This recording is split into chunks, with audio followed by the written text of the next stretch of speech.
One पर्व महाभारत महाकाव्य का तीसरा भाग है। इसमें पांडवों के 12 वर्षों के वनवास और उनके विभिन्न ऋषियों से मिलने की कहानियां शामिल हैं, जिन्होंने पांडवों को ज्ञान और बुद्धिमत्ता प्रदान किया। यह भाग दर्शाता है कि इस ज्ञान और बुद्धिमत्ता ने पांडवों के चरित्र को कैसे गढ़ा और उनके व्यक्तित्व को कैसे आकार दिया।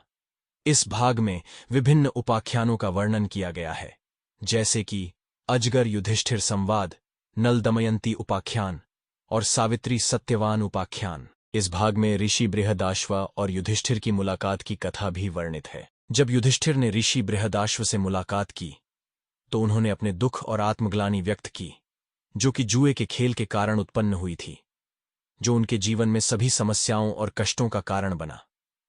तब ऋषि ने युधिष्ठिर को शांति और मनबल प्रदान करने के लिए नल दमयंती की कथा सुनाई। युधिष्ठिर ने नल दमयंती की कथा से अक्षविद्या, द नॉलेज ऑफ डाइस, और अश्वविद्या के बारे में सीखा।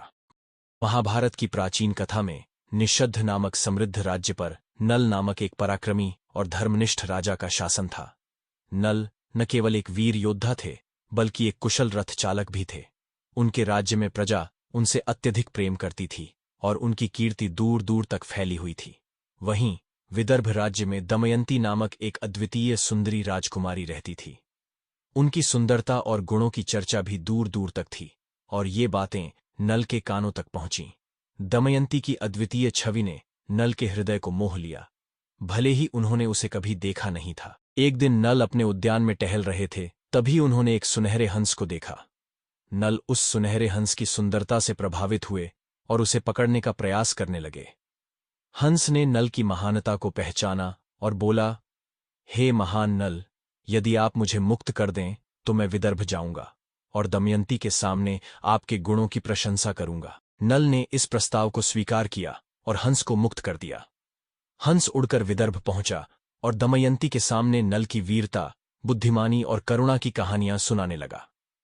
दमयंती, जो पहले से ही सच्चे और महान प्रेम की कल्पना में खोई हुई थी, हंस की बातों से गहराई से प्रभावित हुई। दमयंती ने हंस की बातों को ध्यान से सुना। नल की बहादुरी, न्यायप्रियता और विनम्रता की कहानियां सुनकर उसके मन में गहरी छाप पड़ी। उसने हंस से पूछा, क्या आप मुझे नल के बारे में और कुछ बता सकते हैं? मैं जानना चाहती हूं कि वह किस प्रकार के व्यक्ति हैं। हंस ने उत्तर दिया, राजा नल की सज्जनता और वीरता का कोई जवाब नहीं है। वे अत्यंत धार्मिक हैं और उनके गुण पूरे देश में मशहूर हैं। मैं तुम्हें उनकी ओर से भेजा गया हूं ताकि तुम उनके बारे में जान सको और सोच सको कि वे तुम्हारे लिए उपयुक्त वर हो सकते हैं। दमयंती ने हंस की बातों को ध्यान में रखते हुए अपने दिल की गहराइयों में नल के प्रति एक विशेष आदर और प्रेम की भावना महसूस की। उसने समझा कि नल एक आदर्श जीवन साथी हो सकते हैं। दमयंती ने इस जानकारी को अपने माता पिता के सामने प्रस्तुत किया। राजा भीम और रानी वसुधा ने हंस की बातों को गंभीरता से सुना और नल के गुणों की पुष्टि की। राजा भीम ने कहा, यदि नल वास्तव में इतने महान और धर्मात्मा हैं, तो वे हमारी पुत्री के लिए एक आदर्श जीवन साथी हो सकते हैं। रानी वसुधा ने भी सहमति व्यक्त की। हमें नल को विदर्भ के दरबार में आमंत्रित करना चाहिए और उनकी सच्चाई और गुणों की पुष्टि करनी चाहिए। राजा भीम और रानी वसुधा ने निर्णय लिया कि वे नल को स्वयंवर के अवसर पर विदर्भ में आमंत्रित करेंगे।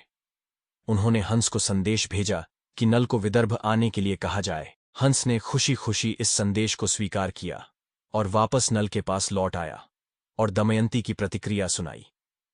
नल दमयंती के साथ अपनी पारस्परिक स्नेह भावना से प्रेरित होकर उनसे मिलने का संकल्प लिया। इस प्रकार उनकी महान प्रेम कथा शुरू हुई, जो कई परीक्षाओं का सामना करने के लिए नियत थी और महाभारत की विशाल कथा के ताने बाने में उनके भाग्य को एक साथ जोड़ती गई।